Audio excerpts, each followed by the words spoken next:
आप जो ये देख रहे हैं ये साधारण मिठाई नहीं है। ये हमने गुणे तैयार किए हैं जो गणगौर माता के भोग के लिए बनाए जाते हैं।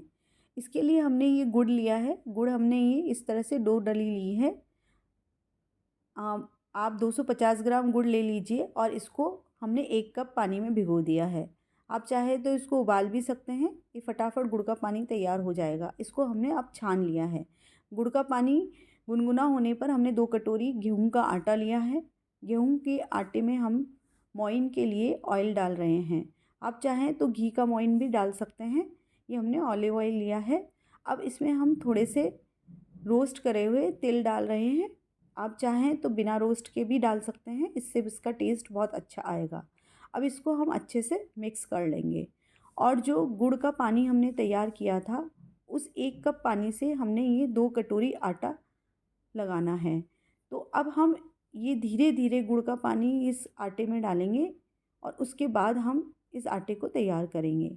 देखिए, आप जब भी डो तैयार करें ये पानी बिल्कुल स्लो स्लो डालें। एक साथ आपको ये पानी नहीं डालना है, नहीं तो ये डो अच्छे से तैयार नहीं होगा। इस डो को तैयार करने के बाद हम हल्का सा ऑयल लगाकर इसको 1 घंटे के लिए रेस्ट करने के लिए छोड़ देंगे। तो ये अच्छे से रेस्ट होने के बाद ये आटा अच्छे से फूल जाएगा। उससे हमारे गुणे बहुत टेस्टी बनेंगे और अच्छे बनेंगे।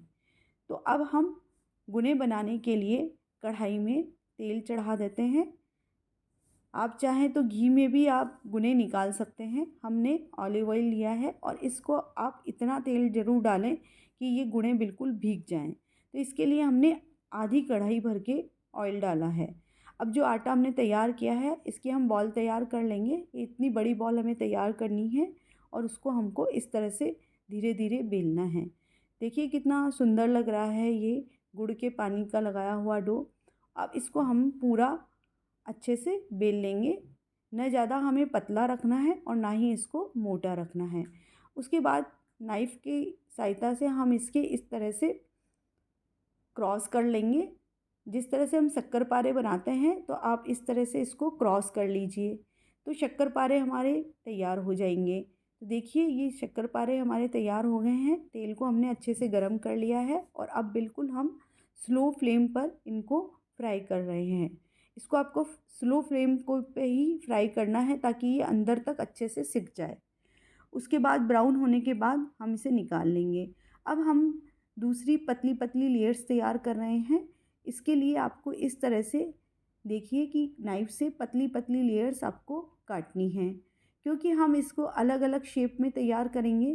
कभी हम इसको रिंग के शेप में तैयार करेंगे, कभी हम इसको बैंगल की शेप में तैयार करेंगे। तो जो भी शेप आपको पसंद हो वो देना चाहे आप इसको दे सकते हैं। तो इस तरह से आप जो ये हम मिठाई तैयार कर रहे हैं ये हम स्नैक्स के लिए भी यूज़ में ले सकते हैं। और अभी तो नवरात्रा चल रही है तो नवरात्रा के अंदर आप माता का भोग भी लगा सकते हैं, क्योंकि माता को गुड़ का भोग चढ़ाया जाता है। तो आप माता का भोग भी इस तरह से तैयार कर सकते हैं। अलग अलग शेप में आप इसे बनाइए, कभी बोर के शेप में, कभी कंगन के शेप में, कभी आप इसे रिंग के शेप में, ईयरिंग के शेप में। तो जो भी शेप आपको पसंद हो वो आप इस शेप देकर आप इस तरह से इसको तैयार कर सकते हैं। देखिए दिखने में जितना सुंदर लग रहा है टेस्ट भी इसका उतना ही अच्छा आता है। फिर हम गुने चढ़ाते हैं गणगौर माता के लिए वो हम गोल शेप में बनाते हैं। देखिए राजस्थान के अंदर ईसर और गणगौर की पूजा करना हमारी संस्कृति का प्रतीक रहा है।